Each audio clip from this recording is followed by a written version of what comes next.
नहीं है। ऐसा मत समझना कि मन देह के भीतर होने के नाते मन अंतरंग है और देह बहिरंग है। देशतः कभी कभी बहिरंगता और अंतरंगता होती है, कभी कभी कालतः होती है और कभी अनुभूतितः होती है। मूल में कौन है? जो हम कारणानुसंधान करते हैं तो काल की दृष्टि से जो पहले है उसको मूल बताते हैं, है ना।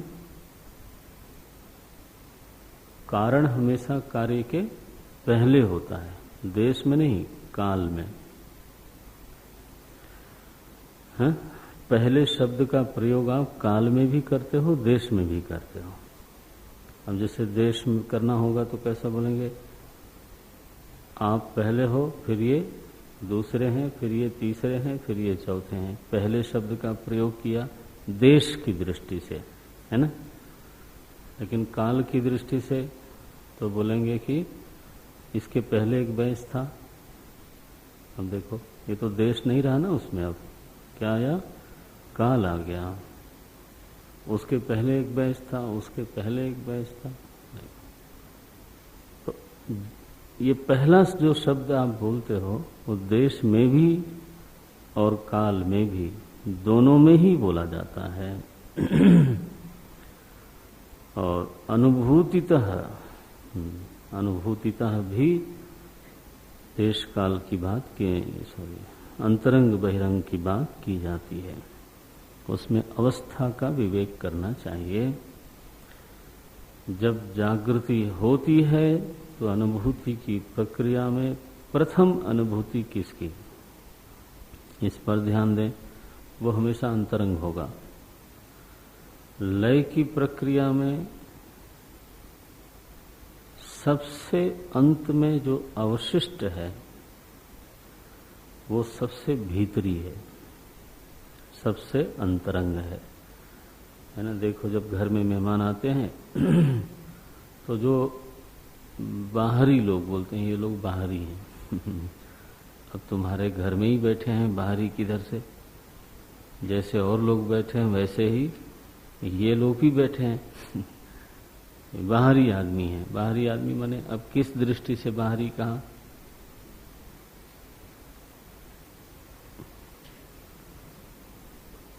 इसलिए इन शब्दों को, जो वेदांत में ये शब्द बोले जाते हैं, इन शब्दों को ठीक से थोड़ा समझना चाहिए। ये बाहरी आदमी है। अच्छा, बाहरी लोग जो थे वो चले गए। अब कौन लोग बचे हैं? बोले कुछ हमारे अंतरंग मित्र बचे हैं। अच्छा, अंतरंग मित्र माने भीतर ले जाते उनको आप। जो हमारे भावना से, जो हमारे विचार से, जो हमारी रुचि से निकट हैं, नहीं, जो हमारे निश्चय से निकट हैं, जो हमारे तौर तरीके से निकट हैं, तो फिर उनको हम बोलते हैं वो अंतरंग लोग हैं। उन्हीं से अंतरंगता बढ़ती है। कई बार तो वो व्यक्ति दूर देश में होता है और फिर भी हम बोलते हैं he is my close friend. Close किधर हुआ? कहाँ है इस समय वो? बोले तो दूसरे देश में है। पड़ोसी बोले खास नहीं, ठीक ही है। और जो दूर देश में बैठा है तो he is my close friend. ये जो क्लोजनेस है, ये जो अंतरंगता है, उसका मापदंड क्या है? किस आधार पर आप कहते हो कि वह मेरा निकटतम मित्र है? कि आपके अस्तित्व से, आपकी रुचि से, आपकी भावना से, आपके विचार से उसका नैकट्य है। हमारे विचार मिलते हैं, हमारी रुचि मिलती है, हमारी अप्रोच मिलती है, ठीक है, हमारी पसंद मिलती है।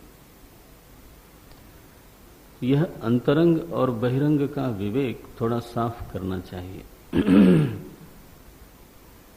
जो अहम तत्व है वो कभी भी बहिरंग नहीं होता। उसी की कसौटी पर कोई दूसरा व्यक्ति अंतरंग होता है या बहिरंग होता है। पहले अहम है, उसकी कसौटी पर कोई पहले है, कोई बाद में है, कोई निकट है, कोई दूर है।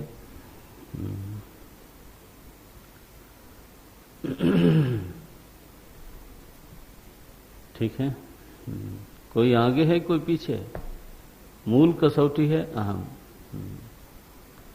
तो प्रत्यक सबसे पहली बात श्रुति की उद्धृत की है स्वामी सदानंद जी ने कि श्रुति कहती है कि आत्मा प्रत्यक है, अंतरंग है, अंतरात्मा है। अच्छा, इस शब्द से तो किसका निषेध किया आपने? बोले पुत्रो वही आत्मा जायते। इस श्रुति का तो सीधे सीधे विरोध हो गया, क्योंकि वो तो बहिरंग है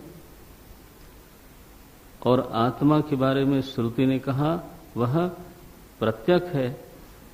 तो प्रबल श्रुति विरोधात, अब ये दो श्रुतियां लड़ गईं, मुख्य लड़ाई हो गई। वैसे तो प्रत्यक शब्द की लड़ाई सभी से है, केवल अंतरंग का अनुसंधान करते जाएंगे तो जो अहम वस्तु है वही अंतरंग मिलेगी। तद व्यतिरिक्त विचार भी बहिरंग है, संस्कार भी बहिरंग है, हाँ, प्राण मन भी बहिरंग है। लेकिन यहाँ पर इस प्रसंग में प्रत्यक शब्द का विरोध है। किससे? पुत्रो वै आत्मा जायते, प्रत्यक। दूसरी श्रुति ने कहा अस्थूलः, तो आत्मा जो है वो स्थूल नहीं है, ऐसा श्रुति ने कहा। तो इसका विरोध है सवा एष पुरुषः अन्नरसमयः। देखो, क्योंकि उन्होंने कहा तो शरीरम आत्मा इति वदति, तो शरीर तो स्थूल है। स्थूल माने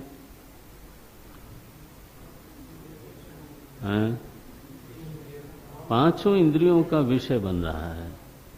शरीर पांचों इंद्रियों का विषय बन रहा है, इसलिए स्थूल है, इंद्रिय भाष्य है। श्रुति ने कहा आत्मा अस्थूलः, वो तो स्थूल नहीं है। अच्छा, तो इस श्रुति का विरोध हुआ। तीसरी श्रुति का उद्धरण किया अचक्षुः। तो ये जो अपर चार्वाक ने कहा इंद्रियाणि आत्मा इति वदति, उसका विरोध हो गया इस श्रुति से। अचक्षुः, देखो, अप्राणो, मुंडक श्रुति ने कहा अप्राणो ह्यमना शुभ्रः दिव्यो ह्यमूर्त पुरुषः सबाह्याभ्यंतरो हि अजः। अप्राणो ह्यमना शुभ्रः ह्यक्षरात् परतः परः। देखो, तो अप्राणः, अब एक चार्वाक ने कहा था कि प्राण आत्मा इति वदति, उसका विरोध हुआ। अमना, एक और चार्वाक ने कहा कि मन ही आत्मा है, उद्धृत भी किया। कौन सा? अन्योंतरात्मा मनोमयः। उस श्रुति का इस श्रुति से विरोध हो गया। आत्मा के निर्वचन के संबंध में दो श्रुतियों का आपस में विरोध है, अन्योंतरात्मा मनोमयः और मुंडक श्रुति ने कहा अमनाः। तो इसमें प्रबल श्रुति है अमनाः।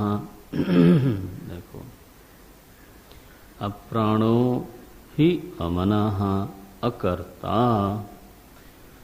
अब ये बौद्ध दर्शन ने जो कर्ता आत्मा इति वदति है ना, बोला था ना, बुद्धि आत्मा इति वदति, अहम कर्ता अहम भोक्ता इति अनुभवात, तो उसका विरोध हो गया। श्रुति ने कहा अकर्ता, आत्मा में तो कर्तृत्व नहीं है। चैतन्यम, तो ये नैयायिकों का विरोध हुआ। प्रभाकर तार्किकौ, उन्होंने कहा था अज्ञान आत्मा इति वदति, बोला था ना अज्ञान आत्मा इति वदति, तो उनका विरोध हुआ इस श्रुति से। श्रुति ने कहा चैतन्यम, उन्होंने कहा जड़ है आत्मा, तो उनका निर्णय श्रुति विरुद्ध है। चिन्मात्रम सत, यह विरोध है भट्ट का, कुमारिल भट्ट का। उन्होंने कहा वो चिन्मात्र नहीं बोलते, उन्होंने क्या कहा अज्ञानोपहितम चैतन्यम आत्मा इति वदति, प्रकाश अप्रकाश अनुभवाच्च। श्रुति सुसुप्ति के बारे में कहा कि वहाँ प्रकाश भी रहता है और अप्रकाश भी रहता है, इसलिए अज्ञान उपहितम चैतन्यम, ऐसा उन्होंने निर्णय दिया। श्रुति ने कहा ना चिन्ह मात्रम, देखना यहाँ दो श्रुतियां हैं, दोनों का अलग अलग प्रयोजन है। चैतन्यम कहा, किसका विरोध? जड़ आत्मा का, अज्ञान आत्मा इति वदति, उसका विरोध कराने के लिए चैतन्यम इस श्रुति का उद्धरण किया।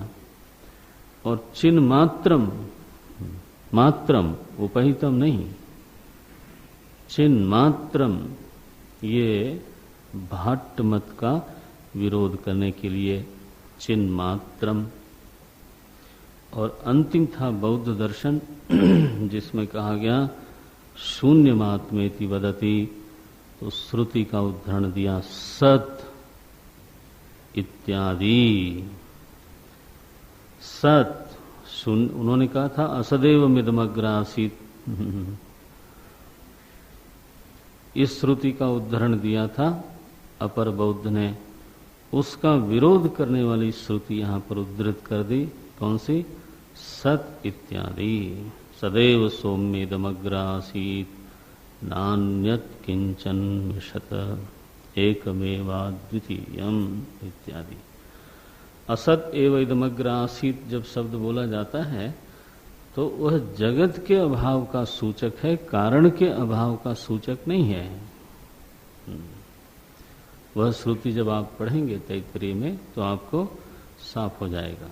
इदम अग्रे असत एव आसीत, ऐसा जब कहा गया, श्रुति में कहा गया ये, तो वह प्रपंच के अभाव का सूचक है, प्रपंच के कारण के अभाव का सूचक नहीं है। क्योंकि श्रुति ने तो असत मत का खंडन, निंदा की है। असन्नेव सभवती, हाँ कैसे है? असन्नेव सभवती, असत ही हो जाता है जो व्यक्ति असत मानता है, वह स्वयं असत हो जाता है, ऐसा श्रुति ने, तैत्तिरीय श्रुति ने कहा। तो ये देखो 5-6 श्रुतियां एक एक चुन करके रखी गई हैं। एक श्रुति का दूसरी श्रुति से कहाँ विरोध होता है, इस प्रयोजन को ध्यान में रख करके तो ये सारे शब्दों का चुनाव हुआ है। प्रत्यक, अस्थूलः, अचक्षुः, अप्राणः, अमनाः, अकर्ता, चैतन्यम, चिन्मात्रम, सत। ठीक है। प्रत्यक, अस्थूलः, अचक्षुः, अप्राणः, अमनाः, अकर्ता, चैतन्यम, चिन्मात्रम, सत। 9 श्रुतियां उद्धृत करी हैं और 9 दर्शनों का इससे विरोध होता है। 9 दर्शन में 9 मत जो पीछे आए हैं उनका। तो प्रबल श्रुति विरोधात, अस्य, अब ये तो हो गया श्रुति का विरोध, प्रबल श्रुति का विरोध। दूसरा कहते हैं अस्य पुत्रादि शून्य पर्यंतस्य जड़स्य चैतन्य भाष्यत्वेन घटादिवत अनित्यत्वात्, ये हेतु दिया, प्रबल हेतु दिया। क्या हेतु है?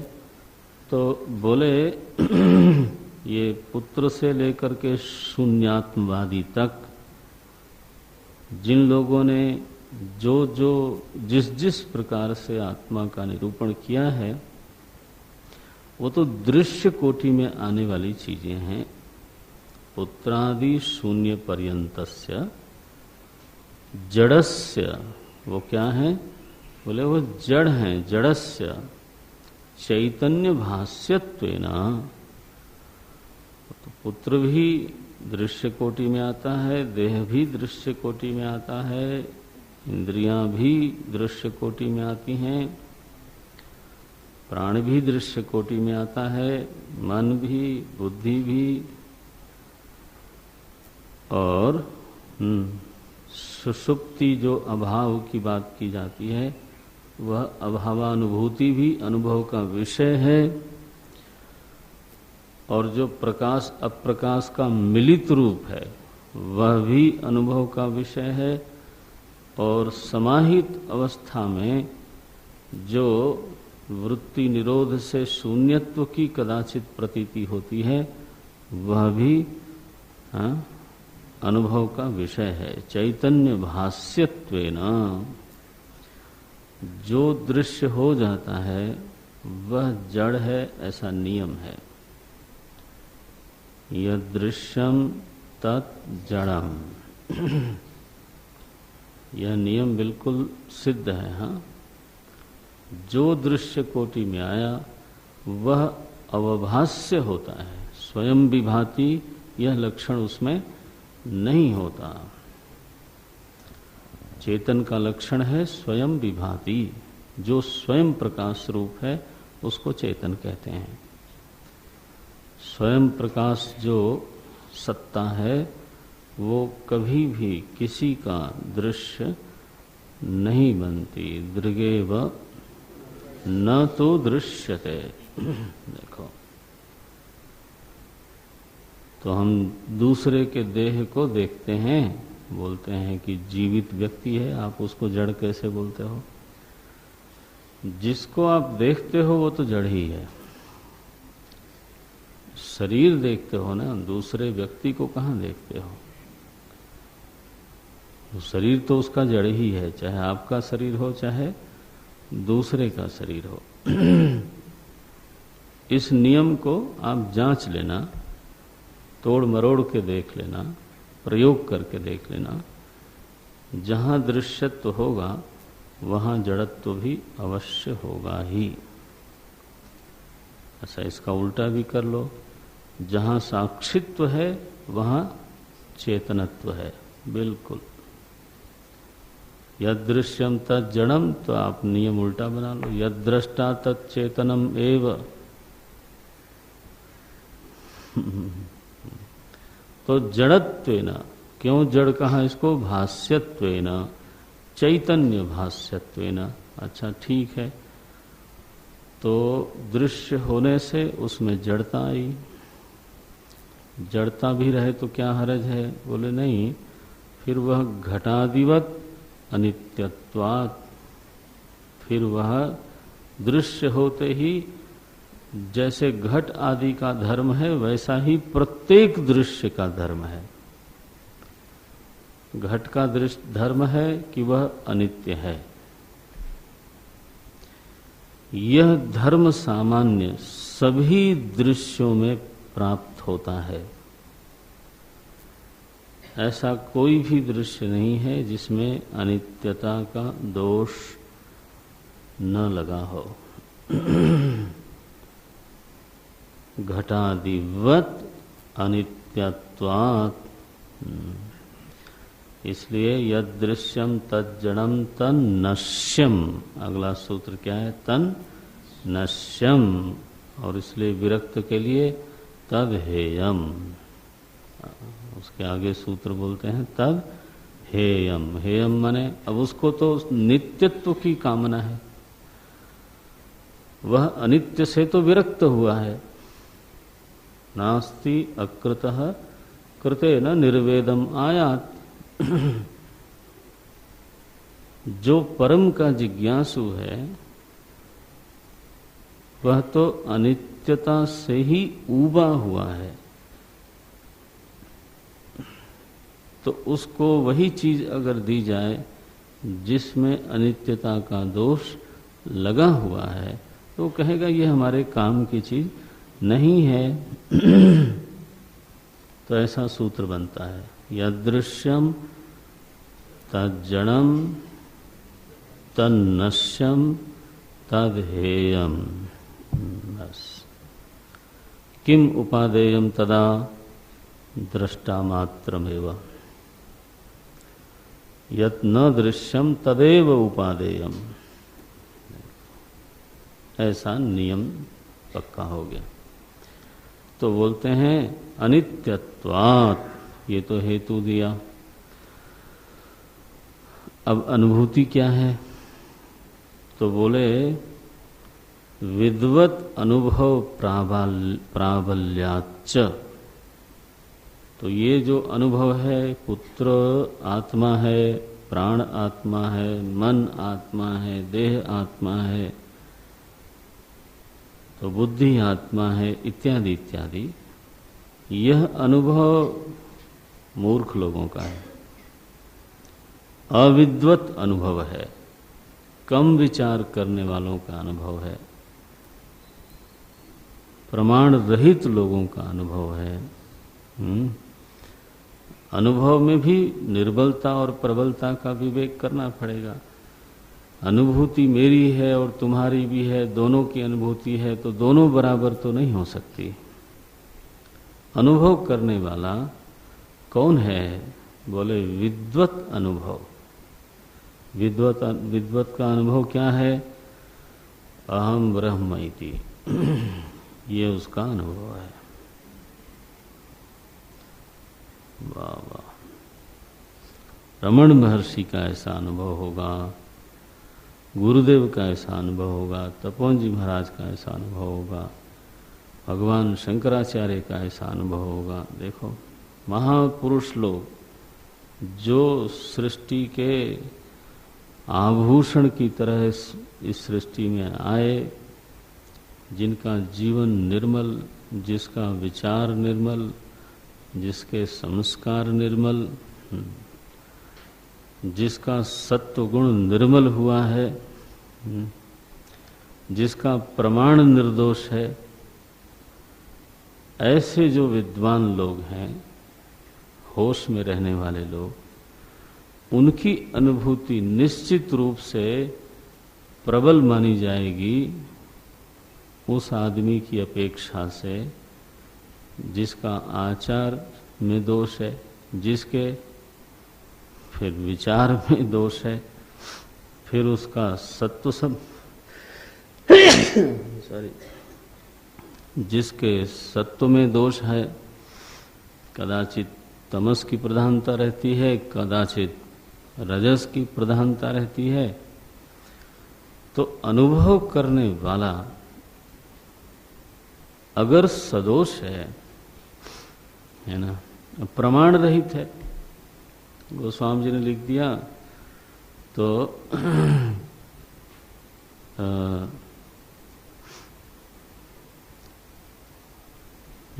कैसे लिखते हैं वो, राम रूप देखें किमि दीना, मुकुर मलिन अरु नयन विहीना। आज नहीं है क्या वो? हाँ, मैंने कहा वो 15 दिन आ गया तुम्हारा। हाँ, मुझे बताया था माधव ने कि हर 15 दिन बाद एक बार उनका, हालांकि हम तो 7वें दिन 6ठे दिन ही एक अवकाश दे देते हैं, फिर 15 दिन के बाद एक अलग से अवकाश लेना। शीर्षासन करवा देंगे अब आगे से अगर ऐसा किया तो। तो राम रूप देखें किम दीना, नय मुकुर मलिन अरु नयन विहीना। देखा बढ़िया वाक्य है।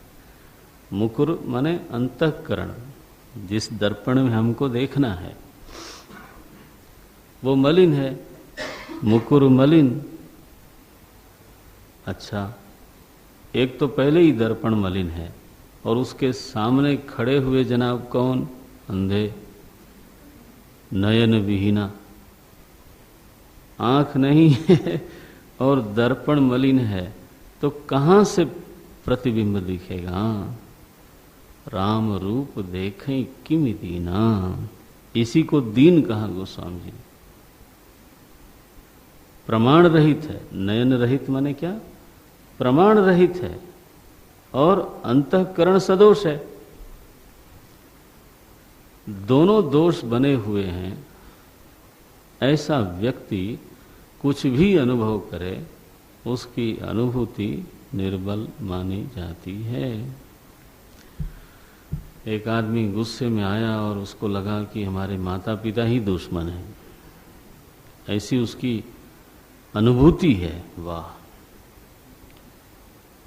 अब वो तो निर्बल अनुभूति हुई ना। जब क्रोध शांत हुआ तो उसने स्वयं अनुभव किया कि मेरी पहले वाली अनुभूति गलत थी। अरे भाई, तो तुम्हारी ही अनुभूति वो भी थी, तुम्हारी ही अनुभूति ये भी है। नहीं, उस समय मैं अपने आपे में नहीं था। अच्छा, आप बाहर चले गए थे। आपे मैंने क्या मैं में नहीं था, बस किसी भावना में प्रविष्ट हो गया, भावावेश हो गया, है ना। तो विद्वत अनुभव प्राबल्याच्च, बहुमत से अनुभव की प्रबलता सिद्ध नहीं होती। अनुभव की प्रबलता का आधार है कि अनुभव करने वाला विद्वान है नहीं है, आचारवान है नहीं है। हाँ, उसका अंतःकरण और उसका प्रमाण दोनों किस कोटि के हैं। अंतःकरण में 15 तरह के आग्रह लगे हों। महाराज जी कहते थे कि ये बाहर वाले ग्रह जितना तंग नहीं करते, भीतर वाले ग्रह उससे ज़्यादा तंग करते हैं। आग्रह, परिग्रह, संग्रह, दुराग्रह, पूर्वाग्रह, पता नहीं क्या क्या बोलते हैं। तो है ना, ये भी तो ग्रह ही है ना, और भीतर बैठ के हमको सताते हैं, बोध नहीं होने देते। विद्वत अनुभव प्राबल्याच्च, तो तीनों बात कही। प्रबल श्रुति है, प्रबल युक्ति है और प्रबल अनुभूति है। इसलिए वेदांत में यह बात तो स्वीकार की गई कि किसी भी निश्चय पर पहुंचने के लिए इन तीनों का होना जरूरी है। श्रुति भी हो, युक्ति भी हो और अनुभूति भी हो। तीनों अगर एक ही बिंदु पर समवेत हो जाएं, इकट्ठी हो जाएं, जो श्रुति कहती है वही मेरी अनुभूति है और वही हमारी युक्ति समर्थन करती है, ठीक है, तब तो वो निश्चयात्मिका स्थिति हो जाएगी। केवल अनुभूति को वेदांत प्रश्रय नहीं देता और केवल श्रुति को भी नहीं, केवल युक्ति को भी नहीं, इसको समझना है।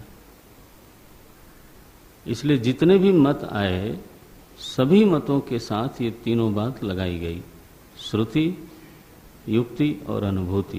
देखो, कई बार लोग समाज में अनुभूति की बात को ही लेकर के बहुत बोलते हैं, है ना, हमारा अनुभव है। कबीर ने एक जगह लिखा, तू कहता कागज की देखी, हाँ मैं कहता आँखिन की देखी। कबीर जरा नयन शब्द जरा गंभीर हो जाता है उनके लिए, वो तो बिल्कुल देहाती भाषा बोलते थे। तो अब यह बात उनके लिए ठीक होगी, लेकिन इसको आप कोट मत कर देना। हाँ, तो ये बात गलत है। कागज की लेखी वो भी बहुत जरूरी है। श्रुति वाक्य का समर्थन न हो आपके अनुभव पर, तो आपका अनुभव आप पक्का मत मानना। क्योंकि अनुभव तो अब क्या बताएं, शराबी का भी एक अनुभव है। वो कहे आपका वेद कुछ भी कहता होगा, मेरा तो ये अनुभव है। अच्छा, क्रोधी का भी एक अनुभव है, व्यसनी का भी एक अनुभव है, नहीं क्या? अनुभव प्रामाणिक होना चाहिए। केवल अनुभव होने मात्र से वह प्रमाण नहीं बन जाता। बना कि नहीं? ओम नारायण। आँखिन की देखी, शीशे की गिलास में पानी रखो, उसमें एक पेंसिल डालो। पेंसिल कैसी दिखेगी? टेढ़ी। आँखिन की देखी है वो, तो वो प्रामाणिक हो गया। कसौटी बनाते समय भी सावधान होना चाहिए। केवल अनुभूति को कसौटी बनाना एक बहुत बड़ी भूल है। आप मैं तो यही हूँ, शरीर हूँ, यह अनुभूति है कि नहीं है? कोई बोले आपस में नहीं अनुभूति है, तो बगल वाला इसको चिकोटी काट के बताओ। देखो, यह अनुभूति है कि मैं शरीर हूँ, 2 कौड़ी की अनुभूति है। क्यों भाई? प्रमाण सिद्ध नहीं है, न युक्ति से सिद्ध होती है, न श्रुति से सिद्ध होती है। इसलिए अनुभूति मात्र को लेकर के आप किसी निश्चय पर नहीं पहुंचिए, बहुत जरूरी है यह। बोले हम तर्क से पहुंचते हैं निश्चय पर, युक्ति से पहुंचते हैं। केवल युक्ति से निश्चय पर पहुंचेंगे और उस निश्चय पर आपका अनुभव कभी नहीं आता, तो वह निश्चय पूरी तरह से खोखला है, कागजी है, बौद्धिक मात्र है। इस पर विनोद किया हमारे विद्वान लोगों ने कि 3 आदमी थे, तो आम 2 ही थे। अब ये तय हुआ कि भाई ये कैसे बंटे, काटना पड़ेगा।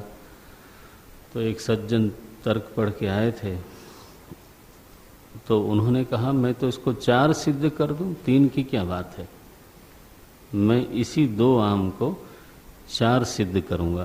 तो बोले अरे बहुत बढ़िया बात है, सिद्ध करो।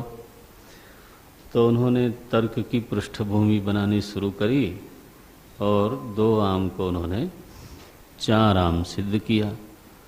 तो सिद्ध हो गया, दोनों ने मान लिया, तीनों ने मान लिया, हाँ इति सिद्धम। क्या सिद्ध हुआ? बोले यहाँ 4 आम हैं। तो बोले बहुत खुश हुए वो। तो बोले ऐसा करते हैं, ये 2 आम तो हम अलग अलग हम लोग खा लेते हैं, और जो आपने 2 सिद्ध किया है वो आप दोनों ले जाओ, हम तो एक से ही काम चला लेंगे। तो आप समझते हो, युक्ति जो अनुभूति से कहीं मेल नहीं खाती है, उस युक्ति का क्या मतलब है? आप दर्शनों को पढ़ेंगे ना, दूसरे दर्शनों को, बहुत बार आपको ऐसा लगेगा, पता नहीं आप में से कितना लोग पढ़ेंगे, लेकिन स्वयं पढ़ना पड़ेगा। तो जब सच में आप दूसरे दर्शनों को पढ़ते हैं तो बहुत बार यही लगता है कि ये 2 आम से 4 आम सिद्ध कर रहे हैं जनाब। अनुभव कोटि में, अनुभव प्रक्रिया में आपका निश्चित किया हुआ मत कभी आवे ही नहीं। अनुभव के क्षेत्र में आना चाहिए ना। आप उंगली दिखा के बताओ कि ये रहा आपका अनुभव और ऐसा ही युक्ति से सिद्ध होता है, तब तो कोई बात हुई। तो केवल अनुभूति भी समर्थ नहीं है, केवल युक्ति भी समर्थ नहीं है। सबकी सीमा समझनी चाहिए। और केवल श्रुति भी समर्थ नहीं है। बोले श्रुति? महाराज श्रुति के लिए बोलते हो? आप तो बिल्कुल वेदांती बोलते ही वो अपने आप को। वेदांती माने वेद का ही प्रमाण मान करके चलते हो। यस, श्रुति का जो अर्थ हमने समझा है वह अर्थ अगर युक्ति विरुद्ध है तो मेरा समझा हुआ अर्थ गलत है, श्रुति नहीं। श्रुति तो सही है, लेकिन श्रुति का जो अर्थ हमने समझा अगर वह अर्थ युक्ति विरुद्ध है तो हमें पुनः विचार करना चाहिए। श्रुति का त्याग नहीं करना है, श्रुति वही रहेगी, गीता का वाक्य वही रहेगा, लेकिन हमें पुनः विचार करके सही अर्थ को ढूंढना पड़ेगा। सही अर्थ श्रुति का मैंने समझा, यह बात कब समझ में आवेगी? जब श्रुति उसका समर्थन, श्रुति तो खैर बोलती ही है, युक्ति उसका समर्थन करती है और वैसा ही मेरा अनुभव भी होता है। देखो, इसलिए मैंने जो अर्थ किया शास्त्र का वो सही है कि नहीं है। अब शास्त्र तो शब्द राशि है ना, उसका अर्थ करने में तो सभी लोग स्वतंत्र हैं। शब्दस्तु अनेकार्थी और शब्द तो अनेकार्थी है। तो एक ही श्रुति के चार आचार्यों ने चार अर्थ कर दिए और चारों कहते हैं कि श्रुति प्रमाण है और चारों कहते हैं कि मैंने जो अर्थ किया है वही सही है। अब कैसे निर्णय होगा? इसका निर्णय कैसे हो? तो बोले इसका निर्णय होगा युक्ति और अनुभूति से। जो आपका समझा हुआ अर्थ है वह युक्ति युक्त है या नहीं है, और जो आपका समझा हुआ अर्थ है वो आपके अनुभव में आता है कि नहीं आता है। तीनों इकट्ठे चाहिए, श्रुति, युक्ति, अनुभूति। आप देख लो, अब इससे बेहतर कसौटी आपको मिल नहीं सकती। इसलिए तो वेदांत शिरोमणि है ना। इसलिए तो एक बार वेदांत ठीक से समझ में आए, श्रवण कर लिया, पढ़ लिया, तो फिर बाकी तो ठीक है, चलता है। हल्के लगती हैं, सब बातें हल्के लगती हैं। इन्होंने जो कसौटियां बनाई हैं वो इससे बेहतर कसौटी क्या होगी? श्रुति को भी उन्होंने अंतिम कसौटी नहीं माना, बताओ। युक्ति को भी अंतिम कसौटी नहीं माना और केवल अनुभूति को भी अंतिम कसौटी नहीं माना। क्यों? जांच के देखा कि अनुभूति भी कभी गलत होती है, जांच के देखा कि युक्ति भी कभी एकदम गलत हो जाती है ना। और जांच के देखा कि शब्द राशि वही होती है, लेकिन जो हम अर्थ समझते हैं वो गलत होता है। नहीं तो एक ही गीता की इतनी टीकाएं क्यों? मुंडे मुंडे मतिर भिन्ना, अरे राम राम। एक ही श्रुति की इतनी सारी टीकाएं क्यों? वेदांत तो वही है। छह वेदांत हो गए बाद में, 6 वेदांत हो गए, 6 दर्शन हो गए एक वेदांत में।